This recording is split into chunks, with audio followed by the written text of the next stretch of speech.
সবাইকে স্বাগতম আমাদের ইউনিক অনলাইন মেডিকেল অ্যাডমিশন কেয়ারের প্রথম লাইভ ক্লাসে। যে অনলাইন মেডিকেল অ্যাডমিশনের আমরা কি কি করতে পারি, অনলাইনে তোমাকে কি কি সার্ভিস দিতে পারি, সেটার আজকে একটা আমরা চমক নিয়ে আসছি। আমাদের প্রথম ক্লাসের টপিক হচ্ছে রক্ত সঞ্চালন। তোমাদের সাথে আছি আমি, তোমাদের অমিত ভাইয়া, পড়াশোনা করতেছি ঢাকা মেডিকেল কলেজ 4th বর্ষে। আজকে আমরা রক্ত সঞ্চালনের ফার্স্ট পার্টটা পড়ব। আমাদের মেডিকেল অ্যাডমিশনের যে অনলাইন ক্লাস সেটা যাত্রা শুরু করতেছি এখান থেকেই। তো যারা যুক্ত হয়েছো লাইভে তারা আমাকে একটু জানিয়ে দাও যে কে কোথা থেকে যুক্ত হয়েছো এবং সাউন্ড এবং ভিডিও কোয়ালিটি ঠিক আছে কিনা। যদি সব কিছু ঠিক থাকে তাহলে আমরা এক্ষুনি আমাদের ক্লাসটা শুরু করে দিব। শর্ট টাইমে একটা হিউজ সিলেবাস কীভাবে মনে রাখা যায়, একটা হিউজ চ্যাপ্টার কীভাবে মনে রাখা যায়, সেটা নিয়ে আমরা আলোচনা করব।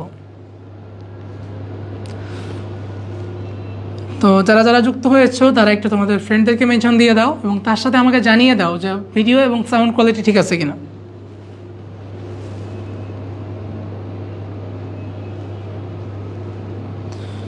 সবাই একটু আমাকে জানিয়ে দাও ভিডিও এবং সাউন্ড কোয়ালিটি ঠিক আছে কিনা।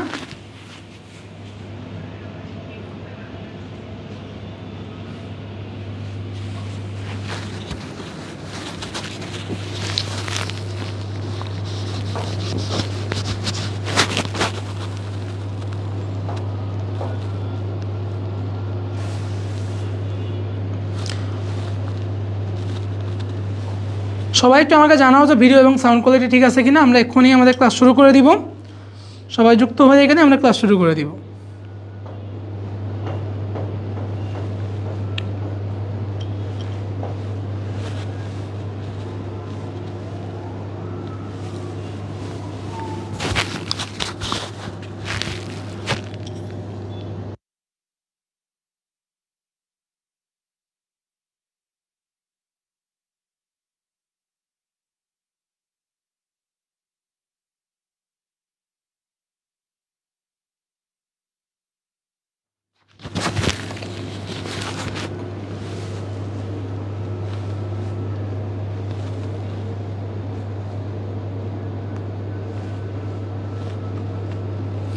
তো কে কোথা থেকে ক্লাসে যুক্ত হয়েছে এবং সাউন্ড এবং ভিডিও কোয়ালিটি ঠিক আছে কিনা এটা আমাকে জানিয়ে দাও একটু। এবং তার সাথে তোমাদের বন্ধুদেরকে মেনশন দিয়ে দাও যারা অলরেডি হয়তো বিভিন্ন জায়গায় তাদের মেডিকেল ভর্তি প্রস্তুতি শুরু করে দিয়েছে অথবা করবে বলে চিন্তা ভাবনা করতেছে। তো তোমাদের জন্য আজকের ক্লাসটা হতে পারে কিন্তু তোমাদের একটা ডেমো ক্লাস, যার মাধ্যমে তোমরা এখন বুঝতে পারো যে তোমরা যদি ইউনিকের অনলাইন অ্যাডমিশন কেয়ারের সাথে থাকো সেক্ষেত্রে আমাদের অনলাইন ক্লাসগুলোর কোয়ালিটি কেমন হবে, কী কী সার্ভিস আমি তোমাকে দিতে পারবো।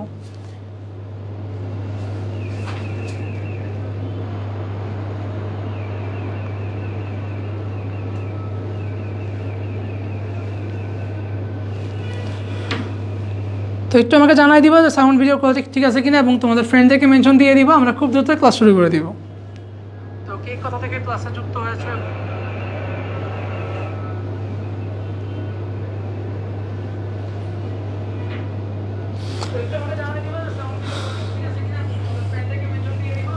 আচ্ছা। তো আই থিঙ্ক আমি দেখতেছি যে সাউন্ড ভিডিও কোয়ালিটি হয়তো ঠিক আছে। আমরা আমাদের ক্লাসের মূল পর্বে চলে যাচ্ছি। আজকে আমাদের টপিক হচ্ছে রক্ত এবং সঞ্চালন। এটা মেডিকেল ভর্তি পরীক্ষার জন্য ভেরি ভেরি ইম্পর্টেন্ট। এখান থেকে বিগত বছরগুলোতে অনেকগুলো কোশ্চেন আসছে। 2009-10 সালে শুধুমাত্র মেডিকেল ভর্তি পরীক্ষা থেকে 10টা কোশ্চেন আসছিল এই চ্যাপ্টার থেকে, রক্ত সঞ্চালন থেকে 10টা কোশ্চেন। এবং বিগত বছর আমরা যে রিসেন্ট যে বছর গেল আমাদের 24-25 শিক্ষাবর্ষ, সেখানে কিন্তু মেডিকেল এই চ্যাপ্টার থেকে মাত্র একটা অধ্যায় থেকে 5টা কোশ্চেন আসছে। যেখানে আমাদের 55টা চ্যাপ্টার থেকে 75টা কোশ্চেন আসার কথা, সেখানে মাত্র একটা চ্যাপ্টার থেকে 5টা কোশ্চেন আসছে। তার মানে আমরা বুঝতেই পারতেছি চ্যাপ্টারটা কতটুকু ইম্পর্টেন্ট আমাদের জন্য এবং এটার প্রস্তুতি কতটুকু গুছায় আমাদের নেওয়ার প্রয়োজন। তো আমরা আর কথা না বাড়াই, চলো আমরা আমাদের ক্লাসটা শুরু করে দিই।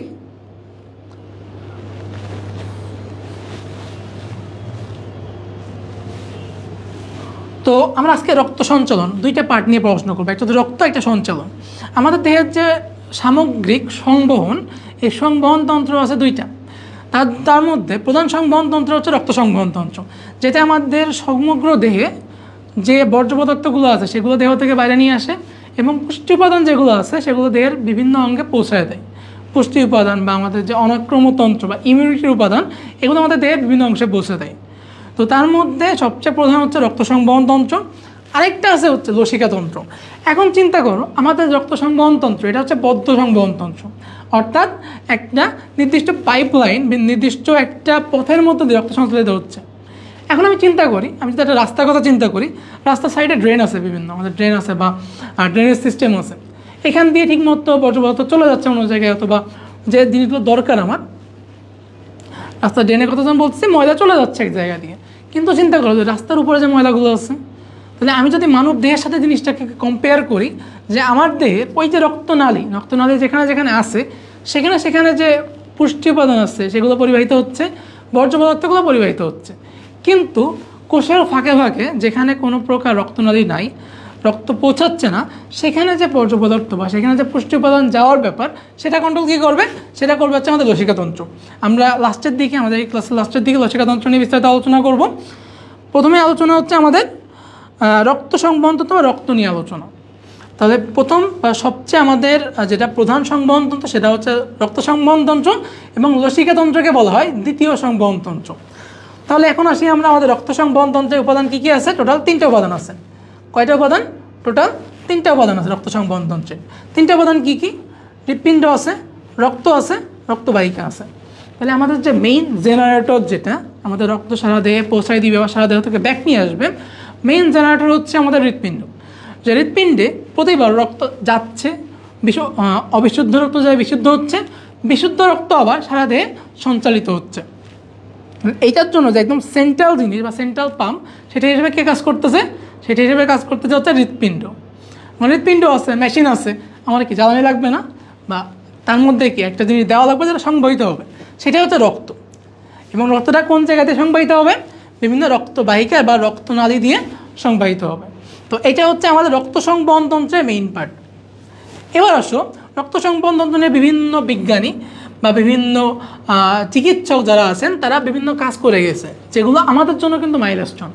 যা আমরা যখন এখন রক্ত নিয়ে বিভিন্ন জিনিস জানতেছি, রক্ত নিয়ে পড়াশোনা করতে পারতেছি, বা সব কিছু আমাদের নাগালের মধ্যে, আমি জানি যে এই রক্তবাহিকাটা এইখান থেকে এখানে যায়, ওইটা ওইখান থেকে যায়, এইটা এখানে রক্ত সাপ্লাই দেয়। তো এগুলো আমরা কি, এই যে আমাদের মানুষগুলো আছে, এরা যদি এই কাজগুলো করে না যেত, তাহলে কি আমরা জানতে পারতাম এই জিনিসটা? আমরা কিন্তু জানতে পারতাম না। এই জন্যই আমাদের এই যে জিনিসগুলো, গুরুত্বপূর্ণ অর্জন যারা করছে, গুরুত্বপূর্ণ জিনিস যারা আমাদেরকে দিয়ে গেছে, এদের নামটা জানা লাগবে। এখন আমার কাছে একটা কোশ্চেন আসে যে ভাই, আমি মেডিকেল অ্যাডমিশন দিচ্ছি, আমার কি বিজ্ঞানীর নাম মুখস্থ করা লাগবে? তোমার বিজ্ঞানীর নাম মুখস্থ করার দরকার নাই। তবে সব বিজ্ঞানীর নাম না লাগলেও কিছু কিছু বিজ্ঞানীর নাম আছে যেগুলো কিন্তু মাঝে মাঝে ভর্তি পরীক্ষা চলে আসে। তো আমি যখন তোমাকে প্রিপারেশনটা পুরোপুরি করে দেওয়ার ট্রাই করতেছি, তখন যে জিনিসগুলো আসতে পারে, যে বিজ্ঞানীর নামগুলো আসতে পারে, সেগুলো অবশ্যই আমাকে মনে রাখতে হবে। তবে বিভিন্ন চিকিৎসক আছে, যেমন ফার্স্টেই হচ্ছে আমাদের গ্রিক চিকিৎসক গ্যালেন। সে কী করছে? রক্তনালী দ্বারা রক্ত প্রবাহ এবং ধমনী রক্তশিরার মাধ্যমে যে রক্তের সঞ্চালন, সেটা শনাক্তকরণ করে সর্বপ্রথম। সেটা কী করছে? শনাক্তকরণ করছে। উইলিয়াম হার্ভে, এই লোকটার নাম বারবার আমাদের শুনতে হয়। সেটা হচ্ছে উনি কী করছে, উনি কী ছিলেন, কী করে ফেলছেন? উনি হচ্ছে, এই যে ফার্স্টে বললাম আমরা গ্যালেনের কথা, গ্যালেন কী করছে? সে বিভিন্ন রক্তনালীর মধ্যে দিয়ে রক্ত সঞ্চালন ব্যাখ্যা করছে। এটার ফলে আমার দেহে রক্ত সঞ্চালন আছে, সেটা কোন দিক দিয়ে কোন পথে যাচ্ছে, সেগুলোর ব্যাখ্যা বা সেগুলো যে একটা ম্যাপ, আমার দেহে রক্ত কেমন সঞ্চালিত হচ্ছে, সেই ম্যাপিংটা কী করছে? সেই ম্যাপিংটা করছে হচ্ছে আমাদের উইলিয়াম হার্ভে। তো ফার্স্টে যেহেতু সে ম্যাপিং করছে, আমাদের যে উদ্ভিদ শারীর তত্ত্ব বলে কিছু একটা আছে, এটা সম্পর্কে ব্যাখ্যা দিছে। এই ব্যাখ্যা দেওয়ার জন্যই তাকে বলা হয় মানব শারীরতত্ত্বের জনক। তাহলে আমরা উইলিয়াম হার্ভেকে কী বলবো? উইলিয়াম হার্ভে হচ্ছে মানব শারীরতত্ত্বের জনক। উইলিয়াম হার্ভেকে কী বলবো আমরা? উইলিয়াম হার্ভে হচ্ছে মানব শারীরতত্ত্বের জনক। কী বলবো আমরা? মানব শারীরতত্ত্বের জনক। মানব শারীরতত্ত্বের জনক। তাহলে মানব শারীরতত্ত্বের জনককে, যারা আসলে আমাকে লিখে জানাও কমেন্টে, মানব শারীরতত্ত্বের জনককে। মানব শারীরতত্ত্বের জনক উইলিয়াম হার্ভে। মানব শারীরতত্ত্বের জনক উইলিয়াম হার্ভে। আমরা পড়ছি উদ্ভিদ শারীরতত্ত্বের জনককে। উদ্ভিদ শারীরতত্ত্বের জনক হচ্ছে হেলস। উদ্ভিদ শারীরতত্ত্বের জনক হচ্ছে হেলস। মানব শারীরতত্ত্বের জনককে উইলিয়াম হার্ভে। পরেই আমরা চলে আসছি হেলসের কথায়। হেলসকে কী বললাম? উদ্ভিদ শারীরতত্ত্বের জনক। তার সাথে আরেকটা কাজ সে করছে, সর্বপ্রথম রক্তচাপ পরিমাপ করেন। আমাদের রক্তচাপ, আমরা এখন বিভিন্ন রোগ হয়ে দেয়, ডাক্তারের চেম্বারে আগে কী করি? কম্পাউন্ডার যারা থাকে তারা আমাদের রক্তচাপ পরিমাপ করে, যে হাই প্রেশার নাকি লো প্রেশার। তো এই যে রক্তচাপ, এটা সর্বপ্রথম পরিমাপ কে করছে? সর্বপ্রথম স্টিফেন হেলস করছে। যে মানব দেহের রক্তচাপ সর্বপ্রথম পরিমাপ কে করেন? Stephen Hales. রক্তচাপ স্টিফেন হেলস। ওকে, এখন আসে আমাদের রক্তে কী কী বৈশিষ্ট্য আছে, মানে রক্তে কী কী পাই, কী কী থাকে রক্তে। প্রথম কথা রক্ত লাল বর্ণের। রক্ত কার জন্য লাল বর্ণের হয়? রক্ত কিসের জন্য লাল বর্ণের হয়? রক্ত হিমোগ্লোবিন থাকার জন্য লাল বর্ণের হয়। মানুষের ক্ষেত্রে রক্ত লাল বর্ণের। যদি আমি তোমাকে কোশ্চেন করি আর্থ্রোপোডার ক্ষেত্রে রক্ত কেমন? আর্থ্রোপোডার ক্ষেত্রে রক্ত সাদা বর্ণের। যদিও আমরা এখানে ওইভাবে কোশ্চেনটা দেখি নাই, তারপরেও যদি কোশ্চেন আসে তাহলে আমরা বলতে পারবো আর্থ্রোপোডার রক্ত সাদা বর্ণের, মানব দেহের রক্ত লাল বর্ণের। কিসের জন্য লাল বর্ণের? হিমোগ্লোবিনের জন্য। কিসের জন্য লাল বর্ণের? হিমোগ্লোবিনের জন্য। মানব দেহের রক্ত লাল বর্ণের হিমোগ্লোবিনের জন্য। সামান্য ক্ষারীয় থাকে, তাহলে ক্ষারীয় বললে আমার কথা আসবে হচ্ছে পিএইচের কথা। রক্তের পিএইচ কত? রক্তের পিএইচ 7.4। রক্তের পিএইচ কত? রক্তের পিএইচ 7.4। যদি আমি এক্সাক্ট মান চাই 7.35 থেকে 7.45, তাহলে রক্তের পিএইচ কত? সবাই একটু কমেন্ট করে জানাও আমাকে। সবার কমেন্ট দেখবো, সবার প্রবলেমগুলো শুনবো। রক্তের পিএইচ হচ্ছে 7.4। যদি আমি অ্যাকচুয়াল মান বলতে চাই 7.35 থেকে 7.45। আচ্ছা, সামান্য ক্ষারীয়, পানির চেয়ে ভারী। তাহলে পানির চেয়ে ভারী মানে কি? তার একটা আপেক্ষিক গুরুত্ব আছে যেটা পানির থেকে বেশি। পানির আপেক্ষিক গুরুত্ব কত? 1.00। রক্তের ক্ষেত্রে হবে আমাদের 1.065। তাহলে পানির থেকে বেশি, আপেক্ষিক গুরুত্ব পানির থেকে বেশি, পানির থেকে ভারী, পানিতে ডুবে যাবে রক্ত। আঠালো তরল যোজক কলা। রক্ত কি? রক্ত একটা তরল যোজক কলা। রক্ত কি? রক্ত হচ্ছে তরল যোজক কলা। রক্ত তরল যোজক কলা। আচ্ছা, পরিমাণ আমাদের আজমলসের নিউ এডিশনে আগে 5 থেকে 6 লিটার ছিল, যেটা চেঞ্জ হয়ে কি আসছে 4 থেকে 6 লিটার। তোমাদের সাথে এই নিয়ে একটা সুন্দর অভিজ্ঞতা শেয়ার করি। আমার পরীক্ষার সময় এমসিকিউ আসছিল একটা। এমসিকিউটা ছিল হচ্ছে কেমিস্ট্রি রিলেটেড। তো ওই এমসিকিউতে আমি যখন সলভ করতে যাই, আমি দেখছি যে হাজারি স্যারের বইতে যে ইনফরমেশনটা দেওয়া আছে আমি সেটা পাচ্ছি না। কোয়েশ্চেনটা কেমন ছিল? নিচের কোন টপিকটা সঠিক নয়, নিচের কোনটা সঠিক নয়। যখন আমাকে সঠিক নয় বলবে, আমি ফার্স্টে কী খুঁজবো? যে হাজারি স্যারের বইতে এটা পাইছি, এটা সঠিক নয় হবে না। কোনটা সঠিক নয়? হাজারি স্যারের বইতে পাইনি মানে কি এটা সঠিক নয়? আমার ফার্স্টে মনে আসবে ওইটা। হাজারি স্যারের বইতে নাই, এটা আজমল স্যারের বইতে নাই, বা ইসাক স্যারের বইতে নাই মানে সঠিক নয়।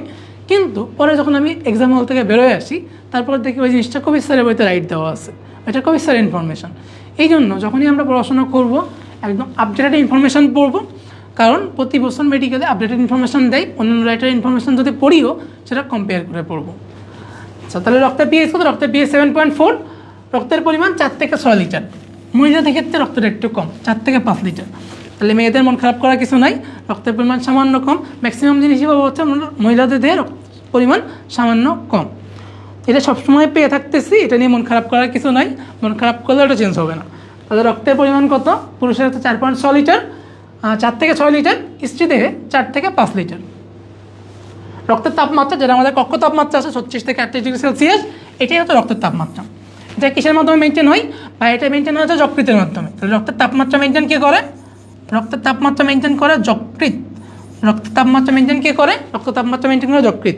সবাই একটু আমাকে লিখে জানাও, রক্তের তাপমাত্রা মেনটেন কে করে? রক্তের তাপমাত্রা মেনটেন কে করে? আচ্ছা, রক্তের ঘনত্ব আমরা অলরেডি বলে ফেলছি, পানির থেকে ভারী, পানির থেকে বেশি ঘনত্বের হবে। দেন আছে সান্দ্রতা। রক্ত একটি অনিউটনীয় তরল। তাহলে নিউটনের যে সান্দ্রতা সূত্রগুলো আছে সেগুলো রক্ত মেনে চলবে না। সান্দ্রতা সূত্রে কী হয়? আমরা জানি একটা লেয়ার, রক্ত বা আমাদের যে তরলগুলো আছে এগুলো একটা লেয়ারে ভাগ হয়ে যায়। যে উপরের লেয়ারটা ছাড়া সান্দ্রতা সূত্রে আমরা যেগুলো পড়ছি, উপরের লেয়ার, তার নিচের লেয়ার, তার নিচের লেয়ার একটা নির্দিষ্ট প্যারালাল গতিতে চলবে। রক্ত এরকম গতিতে চলে না, রক্তের সবগুলো লেয়ার সেমভাবে চলে। এবং এইভাবেই কিন্তু আমাদের রক্তচাপটা মেনটেন হয়। তাহলে রক্ত অনিউটনীয় তরল, সেটা রক্তচাপ বা সেটা সূত্র নিউটনের সূত্র মেনে চলবে না। আচ্ছা, লাস্টে আপেক্ষিক সান্দ্রতা 4.6। রক্তের আপেক্ষিক সান্দ্রতা কত? 4.6। ওকে, আরও কোনো কোশ্চেন আছে? কোশ্চেন থাকলে আমাকে কমেন্টে জানান। ওকে, তাহলে আমরা পরে যাচ্ছি। রক্তের কার্যাবলী। আমাদের রক্ত কেন লাগে? আমাদের বডির জন্য রক্ত কেন লাগে? কেন রক্ত নিয়ে এত কিছু? যখন আমরা বাংলা সিনেমাগুলো দেখি, ওখানে কী হয়? অ্যাক্সিডেন্ট হয়, হিউজ পরিমাণ রক্ত চলে যায়, সবাই চলে আসে রক্ত দেওয়ার জন্য। অথবা মাঝে মাঝে দেখা যায় কি একটা রেয়ার গ্রুপের রক্ত আছে যেটার জন্য কোনো গ্রাহক পাওয়া যায় না, পরে নায়ক নায়িকাদের রক্ত দিতে চলে আসে, অথবা নায়িকা নায়ক রক্ত দিতে চলে আসে। তাই রক্ত যে এত গুরুত্বপূর্ণ জিনিস যে সব জায়গায় লাগবেই। আমাদের যে কোনো কাজে, যে কোনো জায়গায়, বডির যে কোনো সমস্যায় ফার্স্টে আসবে রক্ত। তুমি ডাক্তারের কাছে যাবা যে কোনো রোগ নিয়ে, তোমাকে ফার্স্টে দিবে তুমি রক্ত পরীক্ষা করে আসো। তার মানে আমাদের সব কিছু শুরু হয় রক্ত দিয়ে, শেষ হয় রক্ত দিয়ে। তো রক্ত অনেক গুরুত্বপূর্ণ। এখন আসি সেই গুরুত্বপূর্ণ কী কী আছে, কী কাজ আছে, কাজগুলো দেখে নিব এখন। শ্বসন, গ্যাস পরিবহন। আমার বডিতে শক্তির জন্য কি দরকার? শ্বসন দরকার। সেই শ্বসনের যে অক্সিজেন প্রয়োজন হবে সেটাও দিবে হচ্ছে রক্ত, পরিবহন করে নিয়ে যাবে। সেখান থেকে কার্বন ডাইঅক্সাইড তৈরি হবে, সেটাও বাইরে বের করে দিবে রক্ত। আচ্ছা, এখানে একটা জিনিস আচ্ছা আমরা একটু পরে বলতেছি, ওটা খাদ্যবস্তু পরিবহন। আমরা অলরেডি কিন্তু ফার্স্টে থেকে বলে আসছি, বিভিন্ন পুষ্টি উপাদান সেগুলো আমাদের বিভিন্ন কোষে পৌঁছে দিবে রক্ত, এবং সেখান থেকে যে বর্জ্য পদার্থগুলো তৈরি হবে সেগুলো দেহের বাইরে পৌঁছে দিবে কে? রক্ত। আচ্ছা, তাহলে বিভিন্ন বর্জ্য পদার্থ পরিবহন তাপমাত্রা রক্ষা করে। তাপমাত্রা কথা অলরেডি আমরা বললাম, যকৃতের মাধ্যমে আমাদের সারা বডি তাপমাত্রা রক্ষা করে।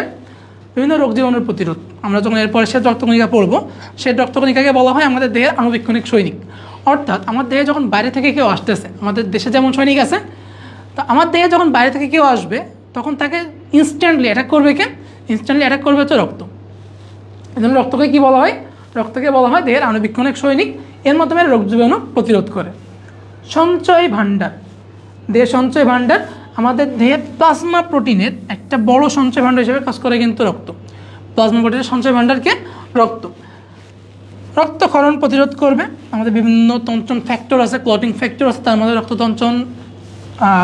রক্তক্ষরণ প্রতিরোধ করে রক্ততঞ্চনে সাহায্য করবে। হোমিওস্ট্যাসিস, হোমিওস্ট্যাসিস মানে কি? আমি যে এখন সুস্থ আছি, আমরা সুস্থ বলতে কী বুঝি? যে আমার দেহে কোনো ধরনের ইরিটেশন, আমার কোনো খারাপ লাগা এগুলো হচ্ছে না, আমার কোনো জায়গায় ব্যথা এগুলো আমি ফিল করতেছি না, এটা হচ্ছে সুস্থ থাকা। তো এই একটা অবস্থা আমরা একদম খাঁটি বাংলা বা স্বাভাবিকভাবে বলতে পারি। সুস্থতা বলতে আমরা যেটা বুঝি, এই জিনিসটা মেনটেন করে কিন্তু কে? রক্ত করে। এবং অলরেডি আমি বলে ফেলছি, তুমি ডাক্তারের কাছে যখনই যাবা যে কোনো রোগ নিয়ে, ডাক্তার ফার্স্টে বলবে তোমাকে ব্লাড টেস্ট করে আসতে, রক্ত পরীক্ষা করে আসতে। তাহলে বিভিন্ন রোগ নির্ণয়ের জন্য আমাদের রক্ত একটা গুরুত্বপূর্ণ ভূমিকা পালন করে। ওকে, তো এবার আসো রক্তের মধ্যে কি কি আছে? রক্তের মধ্যে আমাদের রক্তরস বা প্লাজমা আছে এবং রক্তকণিকা আছে। রক্তের মধ্যে আমাদের 55%, রক্তের মধ্যে 55% হচ্ছে আমাদের রক্তরস। রক্তের মধ্যে 55% কি? 55% হচ্ছে রক্তরস। রক্তের মধ্যে 55% রক্তরস, 45% হচ্ছে রক্তকণিকা। 55% রক্তরস, 45% রক্তকণিকা। এই যে 55%, ওই রক্তরসের মধ্যে আবার পানি আছে 90 থেকে 92 ভাগ। তাহলে কত ভাগ অবশিষ্ট থাকলো? 8 থেকে 10 ভাগ। এই 8 থেকে 10 ভাগ হচ্ছে কঠিন পদার্থ। তাহলে রক্তের টোটাল যে 55% হচ্ছে আমাদের রক্তরস। সেই রক্তরসের মধ্যে আবার 90 থেকে 92% পানি, বাদ বাকি আমাদের যে 8 থেকে 10% আছে, এই 8 থেকে 10% হচ্ছে কঠিন পদার্থ। এই কঠিন পদার্থের মধ্যে ম্যাক্সিমামটাই হচ্ছে আমাদের প্লাজমা প্রোটিন। কঠিন পদার্থের মধ্যে কী আছে? Plasma protein. আচ্ছা, আমরা একটু পরে দেখবো কিছু অজৈব উপাদান আছে, কিছু জৈব উপাদান আছে। জৈব উপাদানের মধ্যে আছে আমাদের প্লাজমা প্রোটিন, বিভিন্ন নাইট্রোজেন ঘটিত পদার্থ বা বিভিন্ন অন্য সঞ্চিত পদার্থ। যদি রক্তকণিকার জায়গায় আসে, রক্তকণিকা আছে টোটাল 45%, যার মধ্যে আমাদের লোহিত রক্তকণিকা আছে, শ্বেত রক্তকণিকা আছে, অনুচক্রিকা আছে। এগুলোর কাজও আমরা ডিটেলস এরপরে আস্তে আস্তে পড়ব। এবং তোমাদের জন্য একটু পরেই এই যে চ্যাপ্টারটা আছে, চ্যাপ্টারটার নতুন বইয়ের দাগানো লাইনগুলো চলে যাবে, তোমরা ইজিলি সেখান থেকে দেখে মার্ক করে ফেলতে পারবো।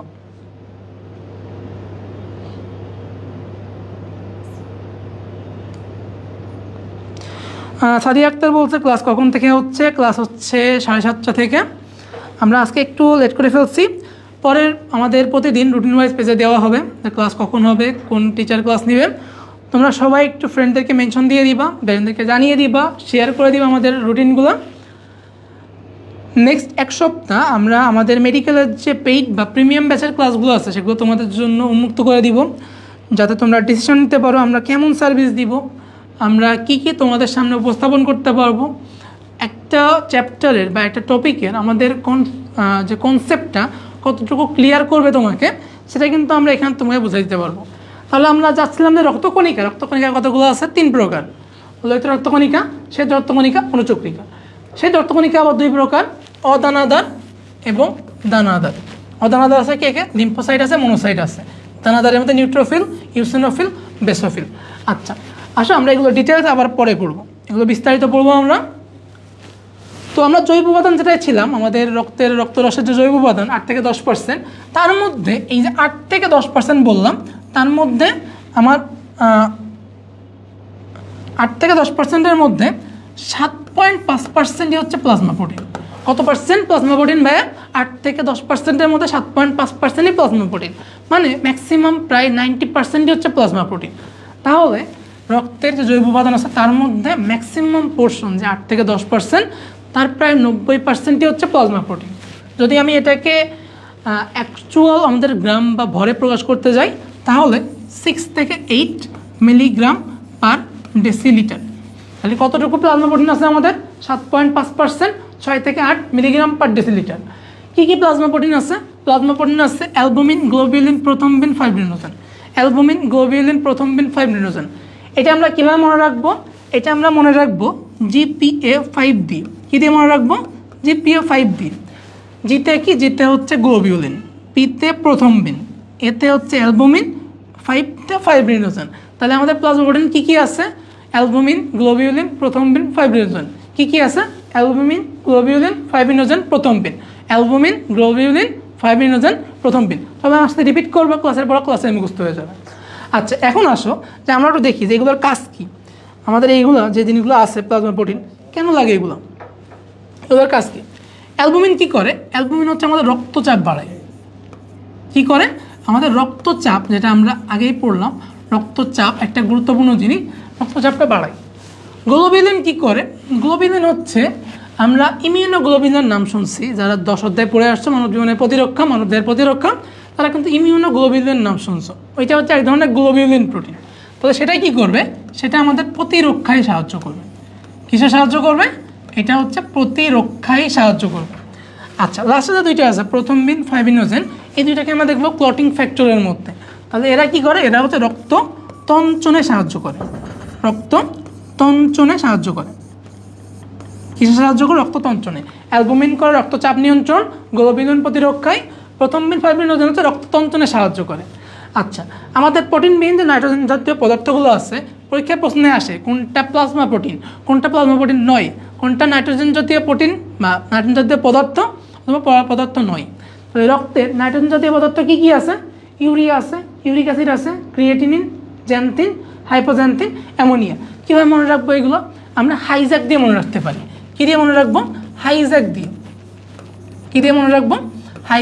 হাইজ্যাক দিয়ে নাইট্রোজেন ঘটিত পদার্থগুলো মনে রাখতে পারবো। হাতে কি? হাতে হচ্ছে হাইপোজ্যান্থিন, আতে হচ্ছে অ্যামোনিয়া, ইতে ইউরিয়া, ইউরিক অ্যাসিড, জ্যাতে জ্যান্থিন, কতে ক্রিয়েটিনিন। তাহলে আমার সাথে বলো কী কী আছে নাইট্রোজেন জাতীয় পদার্থ? হাইজ্যাক আছে, hypoxanthine, ammonia, urea, uric acid, xanthine এবং লাস্টে কী বললাম? কতে ক্রিয়েটিনিন। কতে কি? কতে ক্রিয়েটিনিন। আচ্ছা, এগুলো হচ্ছে আমাদের অবশ্যই হরমোন রক্তের তাপমাত্রা রক্ষা করে, তবে মেইন সোর্স হচ্ছে যকৃৎ। যকৃৎ থেকে সব কিছু নিয়ন্ত্রণ হয় এবং যকৃৎ থেকেও কিন্তু হরমোন আছে রক্তচাপ নিয়ন্ত্রণের। আচ্ছা, আর বাদ বাকি অন্যান্য কিছু জৈব বস্তু থাকে আমাদের, যেমন এনজাইম থাকে, বিলিরুবিন থাকে, বিলিভার্ডিন থাকে, এগুলো আমরা বিস্তারিত একটু পরেই পড়বো সবগুলোর মধ্যে যে। ওকে, এবার আসি আমরা আমাদের রক্তরস বা প্লাজমা। আমরা অলরেডি বলে ফেলছি রক্তের 55% হচ্ছে রক্তরস বা প্লাজমা। যদি আমরা কোনো সেন্ট্রিফিউশন যন্ত্র বা সেন্ট্রিফিউগাল যন্ত্রে রক্তকে দিয়ে দিই এবং সেটাকে প্রতি মিনিটে 3000 বার ঘোরাই, তাহলে আমরা দুইটা লেয়ারে ভাগ পাবো। সেখানে রক্তরস উপরের দিকে থাকবে হালকা হলদে পদার্থ, হালকা হলদে পদার্থ যেটা হচ্ছে রক্তরস বা প্লাজমা, সেটা পাবো কত পার্সেন্ট? আমরা 55%। কত পার্সেন্ট? 55%। তাহলে বর্ণ কেমন বললাম? হালকা হলুদ বর্ণে। তোমরা যদি এখন গুগলে সার্চ দিতে চাও, অথবা আমাদের বইতে দেওয়া আছে, সামনে বই খুলে বসে পড়ো, বইতে দেখতে পাবো হালকা হলুদ বর্ণের উপরে 55% রক্তরস বা প্লাজমা আছে। একজন পূর্ণবয়স্ক মানুষের দেহে প্রায় 3 লিটার। আমি যদি চিন্তা করি এখন যে 60%, 55% যেহেতু দেওয়া আছে, 60% 5 লিটার রক্ত থাকলে আমাদের এভারেজ, তার থেকে 3 লিটার হচ্ছে প্লাজমা। 3 লিটার প্লাজমা থাকে যা দেহের ওজনের 5%। কত পার্সেন্ট? 5%। রক্তরসে প্রোটিনের ঘনমাত্রা আমরা কিন্তু অলরেডি এটা পড়ে ফেলছি। প্লাজমা প্রোটিনের ঘনমাত্রা 6 থেকে 8 মিলিগ্রাম গ্রাম পার ডেসিলিটার অথবা 7 গ্রাম পার ডেসিলিটার, টোটাল 7.5%। রক্তরসের পিএইচ কত? 7.4। আমাদের বইয়ে ডিরেক্ট দেওয়া আছে রক্তের পিএইচ 7.4। রক্তের পিএইচ 7.4 মানে কিন্তু রক্তরসেরও পিএইচ 7.4, লসিকারও পিএইচ 7.4। আচ্ছা, আপেক্ষিক ঘনত্ব এটা একটু কম হবে কেন? কারণ এখানে রক্তকণিকা নাই, ভারী যে কণিকা বা কোষ সেগুলো নাই। তাহলে 1.025। রক্তের ক্ষেত্রে আমরা কত পড়ছি সবাই একটু লিখে জানাও তো আমাকে। রক্তের ক্ষেত্রে আমরা রক্তের আপেক্ষিক ঘনত্ব কত পড়ছি? রক্তের ক্ষেত্রে রক্তের ঘনত্ব আমরা কত পড়ছি সবাই একটু লিখে জানাও আমাকে। আচ্ছা, রক্তরসের কাজ কী কী? রক্তরস এটা কি একটা তরল পদার্থ, রক্তরসটা কি একটা তরল পদার্থ, রক্তরস তরল পদার্থ। কী করবে এটা হচ্ছে রক্তের তরলতা বজায় রাখবে। রক্তের কী বজায় রাখবে? রক্তের তরলতা বজায় রাখবে, পানির সাম্যতা বজায় রাখবে। এখানে আসো সবাই খেয়াল করো, যেটা আমাদের মেইন প্রবলেম হবে, ভুল যাই, অম্লক্ষারের ভারসাম্য এবং পিএইচ নিয়ন্ত্রণ। অম্লক্ষারের ভারসাম্য আর কি? পিএইচ নিয়ন্ত্রণ। অম্লক্ষারের ভারসাম্য, পিএইচ নিয়ন্ত্রণ। এখানে যদি হাইড্রোজেন প্লাসের ক্ষমতা দেওয়া আছে বা পিএইচ নিয়ন্ত্রণ, এটা কী করে? রক্ত করে। রক্তের মধ্যে বাফার হয়, বাফারের ফলে সে পিএইচ নিয়ন্ত্রণ করতে পারে বা অম্লক্ষারের বা ঘনত্ব নিয়ন্ত্রণ করতে পারে। তো এই যে অম্লক্ষারের ভারসাম্য, এটা নিয়ে অনেকগুলো কোয়েশ্চেন হতে পারে আমাদের, এবং বিগত বছরে মেডিকেলেও এই ধরনের কোয়েশ্চেন আসছে। জিজ্ঞাসা করছিলাম, আচ্ছা ক্লাসের পিডিএফ দেওয়া হবে কিনা, সবার সামনে বই নিয়ে বসে পড়ো।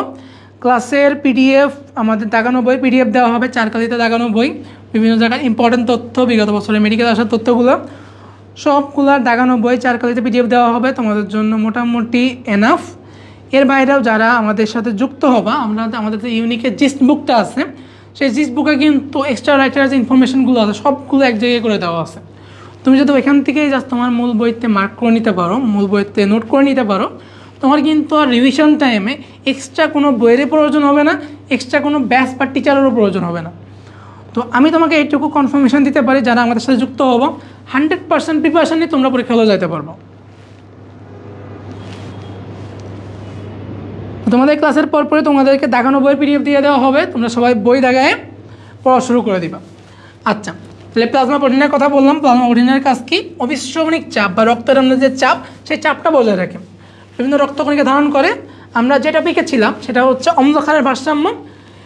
আরেকটা জিনিস খেয়াল করো, অধিকাংশ কার্বন ডাইঅক্সাইড, অল্প পরিমাণ অক্সিজেন। অধিকাংশ কার্বন ডাইঅক্সাইড কে পরিবহন করে? অধিকাংশ কার্বন ডাইঅক্সাইড পরিবহন করে রক্তরস। অধিকাংশ কার্বন ডাইঅক্সাইড রক্তরস, অল্প অল্প অক্সিজেন রক্তরস। তাহলে অধিকাংশ অক্সিজেন কে পরিবহন করে? আমাদের আরবিসি, লোহিত রক্তকণিকা। অধিকাংশ অক্সিজেন, অল্প কার্বন ডাইঅক্সাইড। সবাই জিনিসটা অনেক সুন্দরভাবে বুঝে নিবা। অধিকাংশ কার্বন ডাইঅক্সাইড, অল্প অক্সিজেন, রক্তরস। অধিকাংশ কার্বন ডাইঅক্সাইড, অল্প অক্সিজেন, রক্তরস বা প্লাজমা। অধিকাংশ অক্সিজেন, অল্প কার্বন ডাইঅক্সাইড কে পরিবহন করে? লোহিত রক্তকণিকা বা আরবিসি। ওকে, তো এখন পর্যন্ত যারা আছে তোমরা একটু তোমাদের ফ্রেন্ডদেরকে মেনশন দিয়ে দাও, কারণ ক্লাসটা ফ্রি, আমাদের প্রিমিয়াম বেসের ক্লাস, যেটা করলে যদি কেউ উপকৃত হয় তারা আমাদের সাথে যুক্ত হতে পারে। ওকে, তাহলে যে কথাটা বলতেছিলাম, অম্লক্ষারের ভারসাম্য রক্ষা। অম্লক্ষারের ভারসাম্য রক্ষা কে করতেছে? যোজক কলার মধ্যে রক্ত বাফার অম্লক্ষারের প্রতিরক্ষা বা পিএইচ নিয়ন্ত্রণ করে। এখন যদি আমি তোমাকে কোশ্চেন করি, কোন অঙ্গ, আমাদের কোন অঙ্গ অম্লক্ষারের ভারসাম্য নিয়ন্ত্রণ করে বা পিএইচ নিয়ন্ত্রণ করে, অঙ্গের কথা বললে কি আসবে? অঙ্গের কথা বললে আগে আসবে হচ্ছে ফুসফুস এবং বৃক্ক। তাহলে কোন অঙ্গ আমাদের অম্লক্ষার এবং পিএইচ দুইটাই নিয়ন্ত্রণ করে? একটা হচ্ছে ফুসফুস আর একটা হচ্ছে বৃক্ক। ফুসফুস আর কে? ফুসফুস আর বৃক্ক। এবং যদি আমি এখান থেকে অঙ্গের বাইরে যাই, যদি অঙ্গাণুর কথা বলি, অঙ্গাণুর কথা বললে কিন্তু জিনিসটা একটু সেপারেট হয়ে যাবে। ধরো আমি যদি তোমাকে এখন বলি একটা কোম্পানি, ধরো একটা কি কোম্পানি? একটা জুস তৈরির কোম্পানি। তাহলে জুস তৈরি যখন বলবো কে কে করে? জুস তৈরি অনেকগুলো কোম্পানি করতে পারে। কিন্তু এখন যদি আমি বলি যে জুসটাকে প্যাকেটে ভরে কে আর প্যাকেট তৈরি করে কে, তাহলে কিন্তু আলাদা হয়ে যাচ্ছে। তার মানে কোম্পানির লোকজন আলাদা হয়ে যাচ্ছে। সো আমাদের যখন একটা অঙ্গ বলবো, অঙ্গ অনেক বড় একটা জিনিস, সিস্টেমের পার্ট, একটা বড় জিনিস। যখন এখান থেকে অঙ্গাণুতে যাব, অঙ্গাণুর ক্ষেত্রে কী হবে? অঙ্গাণুর ক্ষেত্রে আমাদের কিন্তু একটা অঙ্গাণুর কাজ ভিন্ন। সেম কাজ যদি দুইটা অঙ্গাণু করে, সেক্ষেত্রেও একটা অঙ্গাণুর কাজ ভিন্ন। তাহলে যখন আমি অঙ্গাণুর ক্ষেত্রে বলবো পিএইচ নিয়ন্ত্রণ কে করে, পিএইচের ক্ষেত্রে হবে কোষ গহ্বর। পিএইচ নিয়ন্ত্রণ কোন অঙ্গাণু করে? কোষ গহ্বর। কে করে? কোষ গহ্বর। এটা কিন্তু 2021-22 মেডিকেল কোশ্চেন, 2021-22 মেডিকেল কোশ্চেন। এবং যখন আমাকে বলা হবে অম্লক্ষারের ভারসাম্য কে নিয়ন্ত্রণ করে, অম্লক্ষারের ভারসাম্য, অম্লক্ষারের ভারসাম্য এটা হচ্ছে আমাদের সাইটোপ্লাজম। অম্লক্ষারের ভারসাম্য কে নিয়ন্ত্রণ করে? সাইটোপ্লাজম। পিএইচ নিয়ন্ত্রণকে, পিএইচ নিয়ন্ত্রণ হচ্ছে কোষ গহ্বর, অম্লক্ষারের ভারসাম্য সাইটোপ্লাজম। পিএইচ কোষ গহ্বর, অম্লক্ষারের ভারসাম্য সাইটোপ্লাজম। তাহলে আমাকে একটু সবাই বলো তো, রক্তের তারল্য রক্ষা কে করে? রক্তের তারল্য রক্ষা কী করে? সবাই আমাকে একটু বলো, রক্তের তারল্য রক্ষা কে করে? রক্তের তারল্য রক্ষা কী করে? এবার আমরা ডিরেক্ট চলে যাচ্ছি রক্তকণিকাতে। আমাদের 3 ধরনের রক্তকণিকা আছে, আরবিসি বা লোহিত রক্তকণিকা, ডাব্লিউবিসি বা শ্বেত রক্তকণিকা এবং অনুচক্রিকা। এর অনেকগুলো নাম দেওয়া আছে, সবগুলো নাম এখানে দেওয়া আছে। যদি এখান থেকে এক্সট্রা কোনো নাম চলে আসে আমাদের পরীক্ষায়, সেটাও কিন্তু আমরা অ্যান্সার করতে পারবো। ওকে, তো এবার আসে আমরা রক্তকণিকা, লোহিত রক্তকণিকা, শ্বেত রক্তকণিকা, অনুচক্রিকা। ওকে, তো লোহিত রক্তকণিকা এটা আমরা জানি এরিথ্রোসাইট বলা হয়। পরিণত লোহিত রক্তকণিকাকে বলা হয় এরিথ্রোসাইট। অপরিণত যেটা সেটাকে বলা হয় এরিথ্রোব্লাস্ট।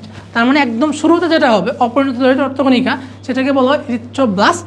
পরিণতটা হচ্ছে এরিথ্রোসাইট। এখানে আমাদের 3টা ভিটামিন প্রয়োজন হয়, স্পেশালি 3টা ভিটামিন। ভিটামিন B3 যেটাকে বলা হয় বায়োটিন, ভিটামিন B3কে বলা হয় বায়োটিন, ভিটামিন B9 যেটাকে বলা হয় ফলিক অ্যাসিড, এবং সবচেয়ে বেশি ইম্পর্টেন্ট যেটা ভিটামিন B12 যেটাকে বলা হয় কোবালামিন বা সায়ানোকোবালামিন। আমাদের কিন্তু যখন আমরা 3 অধ্যায় পড়বো, আমরা পরিপাক শোষণ পড়বো, এখানে আমাদের আছে কতক্ষণ ক্লাস হবে? ক্লাসটা আমরা আজকে আমাদের এই চ্যাপ্টার হাফ পার্ট শেষ করে যতক্ষণ লাগে ততক্ষণ ক্লাস নিব।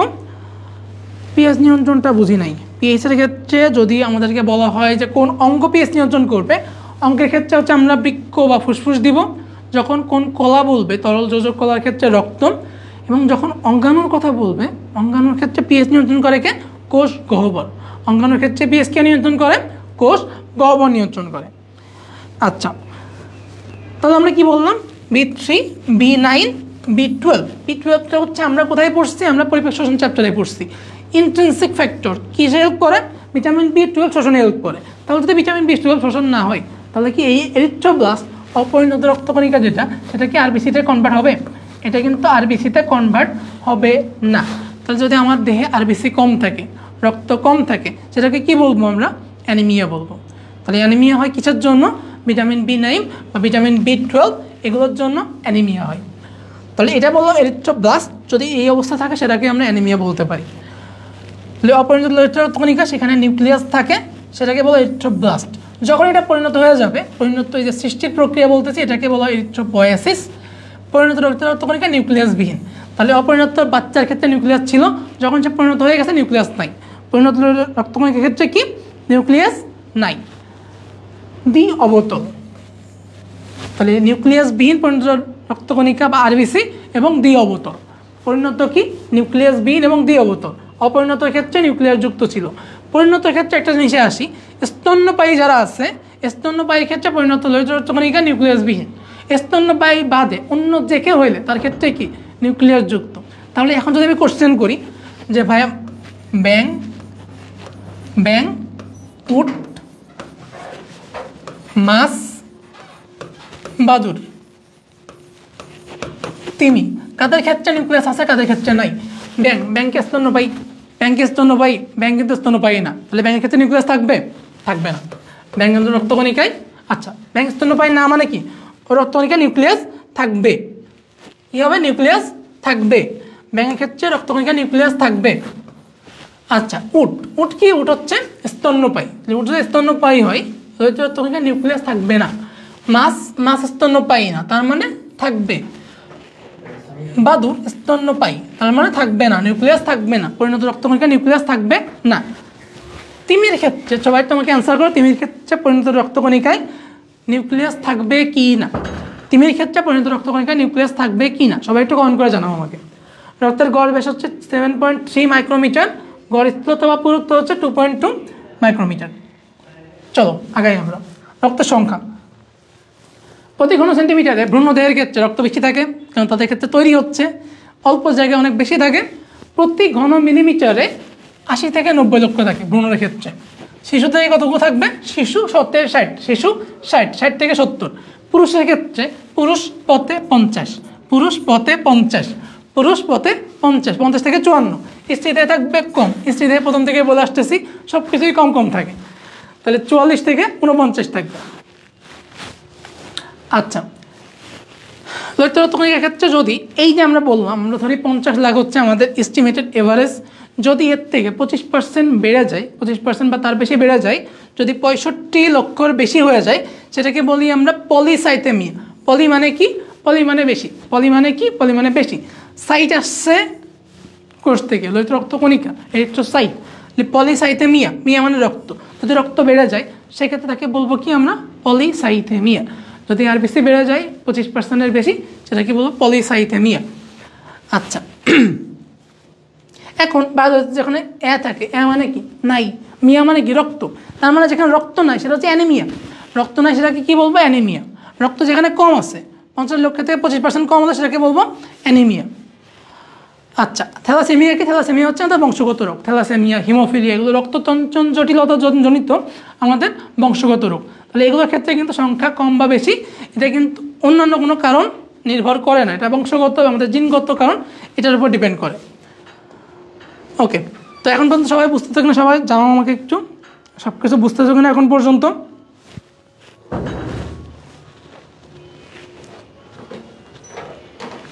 ওকে, তো পরিণতি হচ্ছে আমাদের প্রতি 60 সেকেন্ডে সমগ্র দেহে রক্ত একবার, প্রতি 60 সেকেন্ড বা 1 মিনিট রক্ত একবার পুরো দেহকে ভ্রমণ করে। এটা হচ্ছে আমাদের রক্তের যে পরিভ্রমণ, রক্তের ঘোরার সময় প্রতি 1 মিনিটে বা 60 সেকেন্ডে সে সমগ্র দেহটা একবার ঘুরে আসবে। লোহিত রক্তকণিকার গড়ায়ু কত? গড়ায়ু হচ্ছে 120 দিন বা 4 মাস। 120 দিন বা 4 মাস। ধ্বংসপ্রাপ্ত কোথায় হয়? ধ্বংসপ্রাপ্ত হয় হচ্ছে যকৃৎ এবং প্লীহাতে। সবচেয়ে বেশি ধ্বংসপ্রাপ্ত যেহেতু প্লীহাতে হয়, এই জন্য প্লীহাকে বলা হয় লোহিত রক্তকণিকার কবরস্থান। লোহিত রক্তকণিকার কবরস্থান কোনটা? লোহিত রক্তকণিকার কবরস্থান হচ্ছে প্লীহা। লোহিত রক্তকণিকার কবরস্থান কোনটা? কবরস্থান হচ্ছে প্লীহা। রক্তের যে আমাদের হিম অংশ আছে, হিম অংশ আয়রন অংশ, আয়রন অংশটা হচ্ছে রক্তে ফেরিটিন বা হিমোসিডারিন হিসেবে জমা থাকে। কী হিসেবে জমা থাকে? ফেরিটিন বা হিমোসিডারিন। কী হিসেবে জমা থাকে হিম অংশটা? ফেরিটিন বা হিমোসিডারিন। আচ্ছা, লোহিত রক্তকণিকার কাজ, লোহিত রক্তকণিকার কাজ অধিকাংশ অক্সিজেন, আমি অলরেডি বলে ফেলছি এটা, অধিকাংশ অক্সিজেন কম কার্বন ডাইঅক্সাইড কী করবে? লোহিত রক্তকণিকা। অধিকাংশ কার্বন ডাইঅক্সাইড কম অক্সিজেন, রক্তরস বা প্লাজমা। রক্তরস বা প্লাজমা অধিকাংশ কার্বন ডাইঅক্সাইড, লোহিত রক্তকণিকা অধিকাংশ অক্সিজেন। রক্তের ঘনত্ব, এটা হচ্ছে একটা কোষ, এটা হচ্ছে ঘন জিনিস, তাহলে ঘনত্ব মেনটেন কী করবে? ঘনত্ব বা সান্দ্রতা হচ্ছে রক্তকণিকা, লোহিত রক্তকণিকা। এবং তারল্য রক্ষা করবে হচ্ছে রক্তরস। ক্ষারের ভারসাম্য রক্ষা, আমরা বাফারের কথা অলরেডি বলে ফেলছি। এখানে হচ্ছে আমাদের নাইট্রিক অক্সাইড ইউজ করা হয়, যেটা হচ্ছে এন্ডোথেলিয়াল কোষের আর্জিনিন। আর্জিনিন কি? আর্জিনিন হচ্ছে একটা অ্যামাইনো অ্যাসিড। এইটার মতো ব্যবহার করে রক্তনালীর প্রসারণ ঘটায়। তাহলে রক্তনালীর সংকোচন কী করে? সংকোচন কী করে? সবাই একটু কমেন্টে জানাতো আমাকে। রক্তনালীর সংকোচন কী করে? প্রসারণ করে হচ্ছে লোহিত রক্তকণিকা, যেটা আর্জিনিন তৈরির মাধ্যমে রক্তনালী প্রসারিত করে। হাইড্রোজেন সালফাইড উৎপাদনের মাধ্যমে রক্তনালীর সংকোচনের সংকেত প্রদান করে। আর কে রক্তনালীর সংকেত প্রদান করে বা আর কে রক্তনালীর সংকোচন ঘটায়? সবাই একটু কমেন্ট করে জানাও আমাকে। এবং ব্লাড গ্রুপিংয়ে ব্যবহৃত হয় কোনটা? লোহিত রক্তকণিকা বা আরবিসি। ব্লাড গ্রুপিংয়ে সাহায্য করে কে? আরবিসি বা লোহিত রক্তকণিকা। ব্লাড গ্রুপিংয়ে সাহায্য করবে কে? আরবিসি বা লোহিত রক্তকণিকা। ব্লাড গ্রুপিংয়ে কে সাহায্য করে? সবাই একটু কমেন্ট করে জানাও আমাকে। আরবিসি বা লোহিত রক্তকণিকা। শ্বেত রক্তকণিকা, এটা হচ্ছে আমাদের, আমি অলরেডি বলে ফেলছি, মোবাইল ডিফেন্সিভ ইউনিট বা আমাদের যে আণুবীক্ষণিক সৈনিক সেইটা হিসেবে কাজ করে। কী হিসেবে কাজ করে? মোবাইল ডিফেন্সিভ ইউনিট বা আণুবীক্ষণিক সৈনিক, ভ্রাম্যমান প্রতিরক্ষাকারী একক। এর মধ্যে সবচেয়ে বড় কোষটা হচ্ছে মনোসাইট। ফ্যাগোসাইটোসিস প্রক্রিয়ায় লোহিত রক্তকণিকা, শ্বেত রক্তকণিকা আমাদের জীবাণু ধ্বংস করে। কী প্রক্রিয়ায় জীবাণু ধ্বংস করে? ফ্যাগোসাইটোসিস প্রক্রিয়ায়। প্রতি ঘন মিলিমিটার রক্তে 4 থেকে 11,000 পর্যন্ত লোহিত শ্বেত রক্তকণিকা থাকতে পারে শিশুদের ক্ষেত্রে, এবং অসুস্থদের ক্ষেত্রে শ্বেত রক্তকণিকার পরিমাণ বেড়ে যায়। লোহিত এবং শ্বেত রক্তকণিকার পরিমাণ 600:1, মানে যদি একটা জায়গায় 600টা লোহিত রক্তকণিকা থাকে, সেখানে একটা শ্বেত রক্তকণিকা থাকবে। টোটাল সংখ্যা হিসাব করলে আমাদের অনুপাতটা আসে 600:1। এদের গড়ায়ু হচ্ছে 1 থেকে 15 দিন। সবগুলো মিলে বলা হচ্ছে গড়ায়ু কতদিন? 1 থেকে 15 দিন। কতদিন? 1 থেকে 15 দিন। আচ্ছা, থ্যালাসেমিয়া জেনেটিক রোগ নাকি? হিমোফিলিয়া, থ্যালাসেমিয়া দুইটাই হচ্ছে জেনেটিক রোগ। যখন আমরা জিনতত্ত্ব বিবর্তন পড়বো তখন কিন্তু এটা সম্পর্কে বিস্তারিত জানতে পারবো। আচ্ছা, তো অলরেডি আমরা অনেকক্ষণ ক্লাস করে ফেলছি। এতক্ষণেও যারা তোমরা ভর্তি পরীক্ষার প্রস্তুতি নিচ্ছ বিভিন্ন কোচিংয়ে, তারা কিন্তু বুঝতে পারছো, বা যারা প্রস্তুতি নিয়ে বা চিন্তা করতো তারা কিন্তু বুঝতে পারতেছো যে আমরা কীভাবে প্রস্তুতি নিতে পারি, আমাদের কীভাবে প্রস্তুতি নেওয়া লাগবে। এখানে অনেক ইনফরমেশন এমন দেওয়া আছে যেটা কিন্তু আমাদের নর্মালি আজমল স্যারের বইতে নাই, অথবা নিউট্রিশনের বইতে যোগ হয়েছে, সেগুলো কিন্তু অ্যাড করে দেওয়া আছে। সুতরাং এইটা পড়ার পরে লাইন বাই লাইন যদি আমরা পড়ে ফেলি, তোমার আর কোথাও যাওয়া লাগবে না, আর কিছু খোঁজা লাগবে না, যেটা তোমার পরীক্ষায় আসবে। আচ্ছা, তো যদি শ্বেত রক্তকণিকার অস্বাভাবিকও দেখা দেয়, সেটাকে আমরা কি বলবো? শ্বেত রক্তকণিকা মানে লিউকোসাইট। শ্বেত রক্তকণিকার আরেক নাম কি? আরেক নাম হচ্ছে লিউকোসাইট, আরেক নাম কি লিউকোসাইট। যদি লিউকোসাইট বেশি হয়ে যায় সেটাকে বলবো লিউকোসাইটোসিস বা লিউকোসাইথেমিয়া। বেশি হলে কি বলবো লিউকোসাইটোসিস বা লিউকোসাইথেমিয়া। যদি কম হয় সেটাকে বলবো লিউকোপেনিয়া, কম হলে কি বলবো লিউকোপেনিয়া। এখন আসলে লিউকেমিয়া, লিউকেমিয়া কেন হয়? যদি অস্বাভাবিকভাবে বেড়ে যায়। অস্বাভাবিকভাবে বেড়ে যায় কখন? যখন ক্যান্সার বা টিউমার হয়। তার মানে রক্তের ক্যান্সার যেটা ব্লাড ক্যান্সার, এটা কি আসলে? এটা হচ্ছে লিউকেমিয়া। কি হয় এখানে? শ্বেত রক্তকণিকা অস্বাভাবিকভাবে বেড়ে যায়। যখন শ্বেত রক্তকণিকা বেড়ে যাবে তখন সে অন্যদেরকে কী করবে? খেয়ে ফেলবে, লোহিত রক্তকণিকা ধ্বংস করে ফেলবে, লোহিত রক্তকণিকার পরিমাণ কমে যাবে। নর্মালি থাকে কতগুলো? নর্মালি থাকে হচ্ছে 4000 থেকে 11000, সেটা 50 থেকে 1 লাখ পর্যন্ত হয়ে যেতে পারে, 50,000 থেকে 1 লাখ পর্যন্ত হয়ে যেতে পারে। তাহলে এখন আমাকে একটু কমেন্ট করে জানাও তো রক্তের পিএইচ কত? সবাই একটু কমেন্ট করে জানাও আমাকে রক্তের পিএইচ কত? সবাই একটু কমেন্ট করো রক্তের পিএইচ কত। ব্লাড গ্রুপিংয়ে আর এই ভূমিকা রাখে এটা বলা পুরোপুরি যুক্তিযুক্ত না। ব্লাড গ্রুপিং করি হচ্ছে আরবিসি দিয়ে, যদি আরএইচ থাকে তাহলে পজিটিভ, না থাকলে নেগেটিভ। বাট আমরা যে এবিও গ্রুপিং করি, ব্লাড গ্রুপিংয়ের কিন্তু অনেকগুলো টাইপ আছে। ABO blood grouping, Rh grouping, তারপর এমএন গ্রুপিং, আর অনেকগুলো বইতে পড়বো তোমরা। তার মধ্যে এবিও ব্লাড গ্রুপের জন্য কিন্তু আরবিসিটা দায়ী, আরএইচ ব্লাড গ্রুপের জন্য আরএইচ ফ্যাক্টর দায়ী। আচ্ছা, এবার আসি আমরা আমাদের যে দানাদার অদানাদার আমরা পড়ছিলাম, যে দানাদার যে শ্বেত রক্তকণিকা কী কী আছে? ইওসিনোফিল, বেসোফিল এবং নিউট্রোফিল। অদানাদানের মধ্যে আছে মনোসাইট এবং লিম্ফোসাইট। তো প্রথমে আমরা টপিক পাইছি আমাদের মনোসাইট, সবচেয়ে বড় রক্তকণিকা। নামে কিন্তু মনো হইলেও সবচেয়ে লার্জেস্ট হচ্ছে মনোসাইট, সবচেয়ে বড় রক্তকণিকা।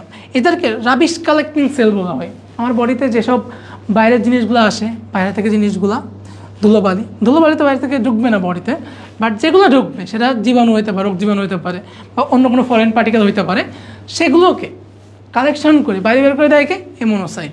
এই জন্য মনোসাইটকে কী বলা হয়? রাবেশ কালেক্টিং সেল। অথবা আরেকটা নাম আছে, এটা প্রাকৃতিক ধাঙর কোষ বলা হয়। কী বলা হয়? ধাঙর কোষ। বিভিন্ন জায়গায় দেখবা যে ময়লার স্তূপ যেখানে আছে সেখানে কিন্তু ধাঙর থাকে, কাক, শকুন, ধাঙর। এই ধাঙররা কী করে? বিভিন্ন জায়গায় ময়লা পরিষ্কার করে, আমাদের বডির ময়লা পরিষ্কার করে এই মনোসাইট করে। রক্ত টিস্যু থেকে ম্যাক্রোফেজ হিসাবে ফ্যাগোসাইটোসিস করে। ফ্যাগোসাইটোসিস, ফ্যাগোসাইটোসিস কী করে? ফ্যাগোসাইটোসিসে মামুনি করে। কী করে? মামুনি করে। ফ্যাগোসাইটোসিস মামুনি করে। মাতে হচ্ছে ম্যাক্রোফেজ, মতে মনোসাইট, নিতে নিউট্রোফিল। কে কে ফ্যাগোসাইট করে লিখে ফেলো সবাই। Macrophage, monocyte, neutrophil. কে কে করে? ম্যাক্রোফেজ, মনোসাইট আর নিউট্রোফিল। মনোব্লাস্ট থেকে, ব্লাস্ট মানে কি? অপরিণত কোষ। মনোব্লাস্ট থেকে মনোসাইট তৈরি হয়। কী থেকে তৈরি হয়? মনোব্লাস্ট থেকে মনোসাইট তৈরি হয়। সবাই লিখে ফেলো যে আমাদের রক্তের পিএইচ কত। শামিমা লিখছে 7.4, আমি লিখছি 26 ব্যাচ। আচ্ছা, 26 ব্যাচ যারা আসছে খুবই ভালো, আগে থেকে তোমরা অ্যাডভান্স প্রিপারেশান নিচ্ছ। যদি মেডিকেলের আগে থেকে আমাদের নলেজ থাকে তাহলে কিন্তু প্রিপারেশানটা অনেকটা ইজি হয়, অনেকটা জোরদার হয়। আচ্ছা, এবার হচ্ছে লিম্ফোসাইট। লিম্ফোসাইটটা দ্বিতীয় বৃহত্তম হচ্ছে রক্তকণিকা। সবচেয়ে বৃহত্তম ছিল মনোসাইট, দ্বিতীয় বৃহত্তম হচ্ছে লিম্ফোসাইট। সবচেয়ে বেশি পাওয়া যায় কোথায়? এটা লিম্ফয়েড অঙ্গে, লিম্ফয়েড টিস্যু বা লিম্ফয়েড অঙ্গে। এদেরকে বলা হয় আণুবীক্ষণিক সৈনিক। তাহলে লিম্ফোসাইটকে বলা হচ্ছে আণুবীক্ষণিক সৈনিক। কত ধরনের আছে? 3 ধরনের আছে, টি কোষ, বি কোষ, এনকে কোষ। টি কোষ কই থেকে আসে? থাইমাস গ্রন্থি, থাইমোসাইট থেকে সৃষ্টি হয়। বি কোষ আসছে অস্থিমজ্জা থেকে। এবং এনকে কোষ এটা হচ্ছে বিভিন্ন ভাইরাস এর সংক্রমণে তৈরি হয়। তাহলে এনকে কোষ কই থেকে আসে? বিভিন্ন ভাইরাসের সংক্রমণে তৈরি হয়। 3 দিন পর্যন্ত সক্রিয় থাকে, তারপরে কী হয়? টিউমার বা ক্যান্সার সৃষ্টি করে, টিউমার বা ক্যান্সার সৃষ্টি করে। নিউট্রোফিল। এবার কিন্তু আমরা দানাদার রক্তকণিকা চলে আসছি। তো দানা কই থাকে? দানাদার কেন বলতেছে এগুলোকে?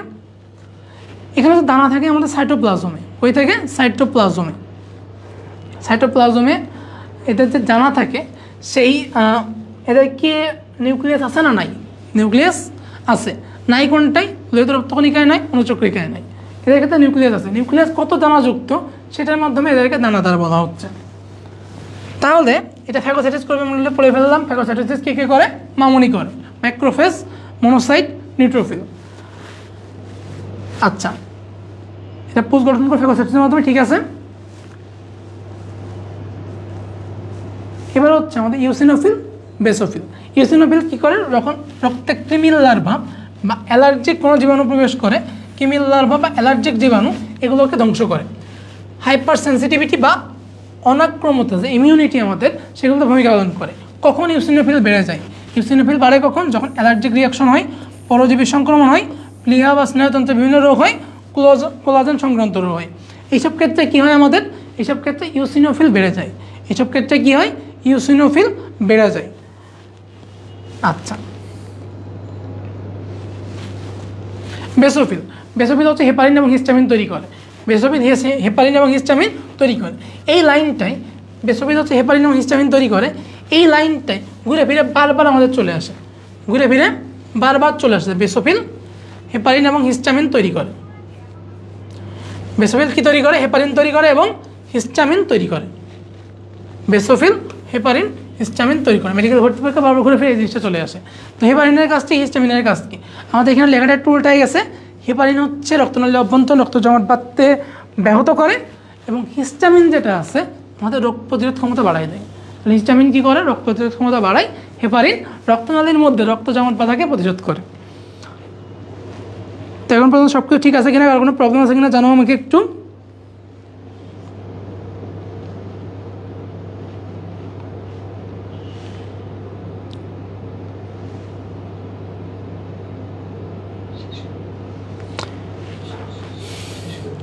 তো এখন পর্যন্ত যারা চিন্তা ভাবনা করতেছো আমরা মেডিকেল অ্যাডমিশন কোথায় করবো, অলরেডি তোমরা অনেকক্ষণ ক্লাস দেখে ফেলছো।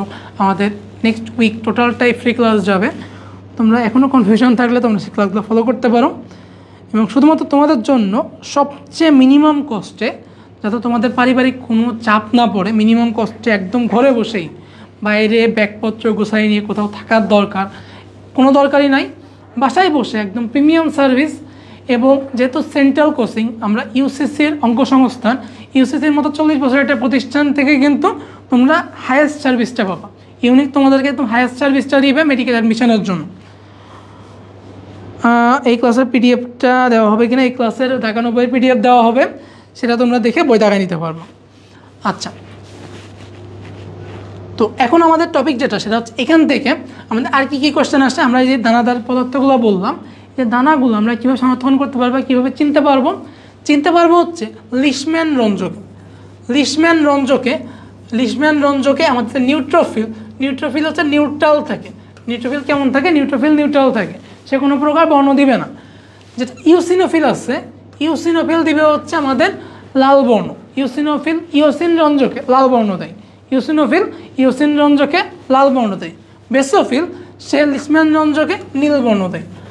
নিউট্রোফিল কী বর্ণ দেয় বললাম? নিউট্রোফিল বর্ণহীন, ইওসিনোফিল লাল, বেসোফিল নীল বর্ণ দিবে। ওকে, অনুচক্রিকা নামের মধ্যে আছে অণু, ছোট ছোট জিনিস, ক্ষুদ্রতম রক্তকণিকা। প্লিহা ব্যতীত অন্য কোথাও অনুচক্রিকা সঞ্চিত থাকে না। সঞ্চিত থাকে কোথায়? প্লিহাতে থাকে। এদের সংখ্যা হচ্ছে 1.5 লাখ থেকে 4 লাখ পর্যন্ত। 1.5 লাখ থেকে কতগুলো? 1.5 লাখ থেকে 4 লাখ। যদি অনুচক্রিকা বেশি হয়, অনুচক্রিকা মানে আমরা জানি থ্রম্বোসাইট, তাহলে যদি অনুচক্রিকা স্বাভাবিকের থেকে বেশি থাকে সেটাকে বলবো থ্রম্বোসাইটোসিস। যদি কম থাকে থ্রম্বোসাইটোপেনিয়া, যদি বেশি থাকে থ্রম্বোসাইটোসিস, কম থাকলে থ্রম্বোসাইটোপেনিয়া। সবগুলোর ক্ষেত্রে বেশি থাকলে সাইটোসিস, কম থাকলে সাইটোপেনিয়া।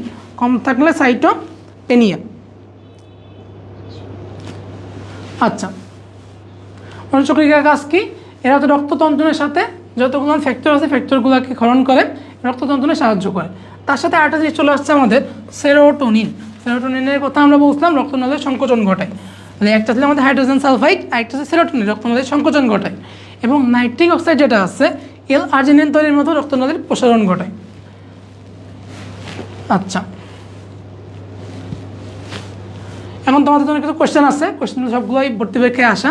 তোমরা যখন আমাদের প্র্যাকটিস বুকটা পড়বা, প্র্যাকটিস বুক পড়লে কিন্তু সবগুলো কোয়েশ্চেনই পাবা। একদম ধারাবাহিকভাবে টপিক ওয়াইজ কোয়েশ্চেনগুলো দেওয়া আছে, যার মাধ্যমে তোমরা চেক করে নিতে পারো যে আমরা এতক্ষণ যে পড়াশোনাগুলো করলাম সেগুলো আমি বুঝছি কিনা, সেগুলো পরীক্ষায় আসছে কিনা, কেন পড়তেছি আমি, এই জিনিসগুলোকে কেন তোমার মনের মধ্যে আমি বারবার করে ঢোকাইতে চাচ্ছি, কেন বারবার মুখস্থ করাইতে চাচ্ছি, সেগুলো প্রমাণ কিন্তু এখানে দেওয়া আছে যে কোন কোয়েশ্চেনগুলো আমাদের বিগত বছরের পরীক্ষায় আসছে এবং সেই কোয়েশ্চেনগুলো আমরা পড়ছি কিনা। আচ্ছা, এরপর রক্ততঞ্চনের ক্ষেত্রে আমরা জানি যে রক্ত কোথাও যদি কেটে যায়, আমাদের কোথাও কেটে গেলে রক্ততঞ্চন ফ্যাক্টর লাগে কিছু, সেখানে রক্ত জমাট বাঁধতে হবে, সেটাকে পূরণ করতে হবে। এটার জন্য আমাদের 13টা ফ্যাক্টর আছে। কতগুলো ফ্যাক্টর আছে রক্ততঞ্চনের? টোটাল 13টা ফ্যাক্টর আছে। কয়টা? 13টা ফ্যাক্টর উপাদান প্রয়োজন। তার মধ্যে প্রধান উপাদান হচ্ছে 4টা। প্রধান উপাদান কয়টা? 4টা। কী কী? Fibrinogen, প্রথমবিন, thromboplastin, calcium ion. একবার আমরা কীভাবে মনে রাখতে পারি এটা? ফুল পরে টুপ করে। কীভাবে পরে? ফুল টুপ করে। তাহলে ফুল পরে টুপ করে, সবাই লিখে ফেলো লাইনটা, কমেন্টে লিখে ফেলো একটু। ফুল পরে টুপ করে। কীভাবে পড়ে? ফুল টুপ করে পড়ে। ফুল ফর ফাইব্রিনোজেন, পরে প্রথমবিন, টুপ থ্রম্বোপ্লাস্টিন, করে ক্যালসিয়াম আয়ন। এই হচ্ছে প্রধান 4টি উপাদান। এখন যদি আমি তোমাকে শুধুমাত্র বলি যে তুমি এই 4টা উপাদান মুখস্থ করো, তাহলে কিন্তু পরীক্ষায় পুরোপুরি ভালো রেজাল্ট করতে পারবে না। গত বছরই আমাদের পরীক্ষায় প্রশ্ন আসছে 7 নম্বর ফ্যাক্টরের নাম কি? আমি তো 7 নম্বর ফ্যাক্টরের নাম পাচ্ছি না এখানে, তাহলে অবশ্যই আমাকে 7 নম্বর ফ্যাক্টরের নাম মুখস্থ করতে হবে। 7 নম্বর ফ্যাক্টরের নাম হচ্ছে স্টেবল ফ্যাক্টর। 7 নম্বর কি? 7 স্টেবল। 7 stable factor. 7 নম্বর হচ্ছে স্টেবল ফ্যাক্টর। 7 নম্বরের নাম কি? 7 নম্বর স্টেবল ফ্যাক্টর। 7 নম্বর কি? Stable factor. Stable factor. 10 নম্বর 8 নম্বরের নাম কি?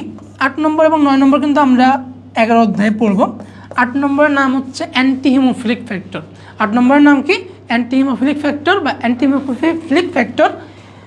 আচ্ছা, 9 নম্বরের নাম হচ্ছে ক্রিসমাস ফ্যাক্টর। 9 নম্বর ক্রিসমাস ফ্যাক্টর। 10 নম্বরের নাম কি? 10 নম্বর হচ্ছে স্টুয়ার্ট ফ্যাক্টর। 10 নম্বর অনেক দুষ্টু। 10 নম্বর কেমন? 10 নম্বর দুষ্টু। দুষ্টুতে আমরা মনে রাখবো 10 Stuart factor. 10 Stuart factor. 12 number হচ্ছে হ্যাগম্যান ফ্যাক্টর। 12 Hageman factor. 12 কি? Hageman factor. এবং লাস্টে যেটা 13 নম্বর ফ্যাক্টর আমাদের ফাইব্রিন স্টেবিলাইজিং ফ্যাক্টর। অর্থাৎ যখন রক্ততঞ্চনের পর, আমরা একটু পরেই দেখব যে রক্ততঞ্চনের পরে যখন আমাদের রক্ত জমাট বেঁধে যাচ্ছে সব জায়গায়, জমাট বাঁধার পরে কী হবে? সেখান থেকে সিরাম বেরোবে। যখন জমাট বেঁধে যাচ্ছে, বেঁধে যাওয়ার পর বাইরে কী হয়? শক্ত হয়ে যায় না, একটা জালক তৈরি হয়ে যায়। এই যে ফাইব্রিন জালকটা তৈরি হচ্ছে, এটাকে স্টেবল করে ফাইব্রিন স্টেবিলাইজিং ফ্যাক্টর। এখানে দেখতে পাচ্ছ তোমরা প্লাজমা এবং সিরামের পার্থক্য। আমরা প্লাজমা অলরেডি পড়ে আসছি। সিরাম হচ্ছে আমাদের এই যে রক্ততঞ্চন হওয়ার পরে যে তরল অংশটা বেরোয় আসে, এটাই হচ্ছে সিরাম। তো এটা পার্থক্য পড়তে হবে আমাদের। এখান থেকে যে কোয়েশ্চেনগুলো আসছে সেগুলো দেওয়া আছে এখানে।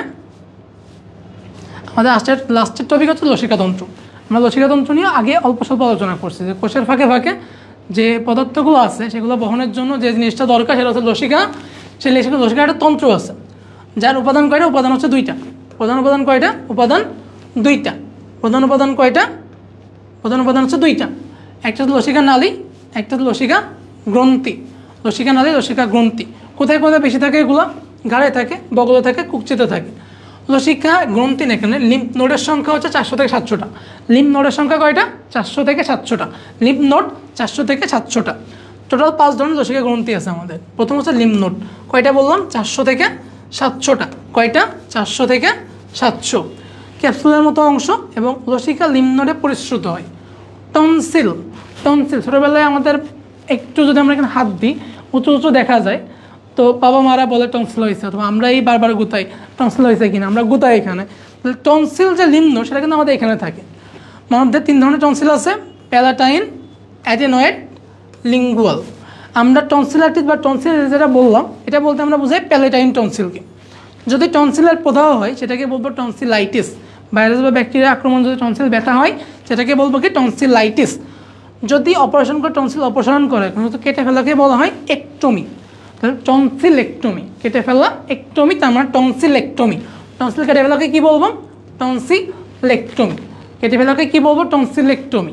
প্লিহা বা প্লিয়া, এটা আমরা অলরেডি কিন্তু আলোচনা করে ফেলছি। সবচেয়ে বড় লসিকা গ্রন্থি, এবং এখানে হচ্ছে রক্ত জমা থাকে বা ব্লাড ব্যাংক বলা হয়। তার সাথেই এটাকে লোহিত রক্তকণিকার কবরস্থান বলা হয়। লোহিত রক্তকণিকার কবরস্থান বলা হয়। এবং রক্তের প্রধান ছাঁকুনি হিসেবে কে কাজ করে? ছাঁকুনি হিসেবে কাজ করে হচ্ছে প্লিহা। যদিও বৃক্ক রক্তের ছাঁকুনি হিসেবে কাজ করে, কিন্তু প্রধান ছাঁকুনি কি? প্রধান ছাঁকুনি হচ্ছে প্লিহা। ওকে, থাইমাস। থাইমাসটাকে বলা হয় সাময়িক গ্রন্থি। এটা সারা জীবন আমাদের বডিতে থাকে না, একটা সময় থাকে, তারপর থাকে না। এটাকে বলা হয় সাময়িক গ্রন্থি। লাস্ট অস্থিমজ্জ, এখান থেকে কিন্তু ম্যাক্সিমাম সকল যে আমাদের রক্তকণিকা সেগুলো পাওয়া যায়। এবং লসিকা যেহেতু বললাম, লসিকা একটা কৃমির আক্রমণ, যেটা ফাইলেরিয়া কৃমি বা উইচেরেরিয়া ব্রাঙ্কোপ্টি, এইটার আক্রমণের ফলে কি হয়? এই যে আক্রমণের ফল লসিকা নালী ফুলে যায়, লসিকা নালী ফুলে মেইনলি হচ্ছে পায়ের লসিকা নালীগুলো ফুলে যায়, পাটা এমনভাবে ফুলে ওঠে লসিকা জমা হয়ে যে ওইটা দেখতে মনে হয় অনেকটা হাতির পায়ের মতো ফুলে গেছে। এই রোগটাকে বলা হয় গোঁত রোগ বা এলিফ্যান্টিয়াসিস। কি বলা হয়? গোঁত রোগ বা এলিফ্যান্টিয়াসিস। কি বলা হয়? গোঁত রোগ বা এলিফ্যান্টিয়াসিস। এটা কিসের জন্য হয়? উইচেরিয়া ব্রাঙ্কোফটি।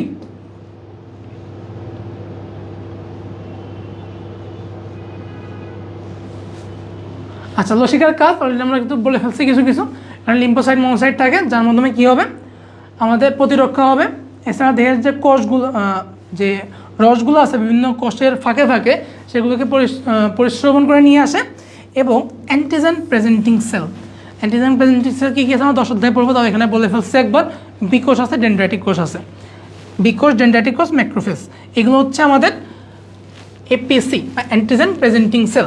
এই হচ্ছে আমাদের আজকে আলোচনা। আজকে আমরা ফার্স্ট পার্ট পড়লাম। ক্লাসটা কেমন হয়েছে, তোমাদের জন্য ইফেক্টিভ কিনা, তোমরা সব কিছু বুঝতে পারছো কিনা, এটা আমাকে একটু কমেন্ট করে জানাবো। এবং যদি ক্লাসটা ভালো হয় আমরা এরকম ভালো ভালো ক্লাস আবার নিয়ে আসবো। তো এগুলো করে কিন্তু তোমরা খুবই অল্প প্রাইসে, সবচেয়ে সাশ্রয়ী প্রাইসে তোমরা এখানে ভর্তি হতে পারবো। ভর্তি হওয়ার জন্য আমাদের এখানে নাম্বার দেওয়া আছে, অথবা তোমরা পেজে মেসেজ দিতে পারো। সরাসরি যোগাযোগ করে তোমরা বাসা থেকেই ফুল মেডিকেল কোর্সটা একদম মায়ের কোলে বসে তোমরা অর্জন করে ফেলতে পারবা। তবে মাথায় রাখবা যে এখন অনেকে হয়তো অনেক কিছু তোমাকে দেখাবে, বাট আলটিমেট গোল কি? নিজের সাকসেস। একটা সাদা অ্যাপ্রন, একটা স্টেথোস্কোপ, যেটা স্বপ্ন পূরণ, ইউনিক তোমার সাথে সর্বক্ষণ থাকবে তোমার স্বপ্ন পূরণের জন্য। তোমার স্বপ্ন পূরণ না হওয়া পর্যন্ত যা যা করা লাগে সব কিছুই কিন্তু আমরা করতে প্রস্তুত। এখন শুধুমাত্র অপেক্ষা তোমার। তাহলে আমাদের ফার্স্ট ক্লাসটা এই পর্যন্তই। খুব দ্রুতই তোমাদেরকে শিডিউল এবং আজকের ক্লাসের যে দাগানো বই পিডিএফ দিয়ে দেওয়া হবে। তার সাথে তোমরা যারা আজকে ক্লাস করছো, ক্লাসে তোমাদের বন্ধুদেরকে মেনশন দিবা, মেনশন দিয়ে সবাইকে সামনের ক্লাসে যুক্ত করবা। আজকের ক্লাসটা এই পর্যন্ত। সবাই সুস্থ থাকো, ভালো থাকো এবং ইউনিকের সাথেই থাকো।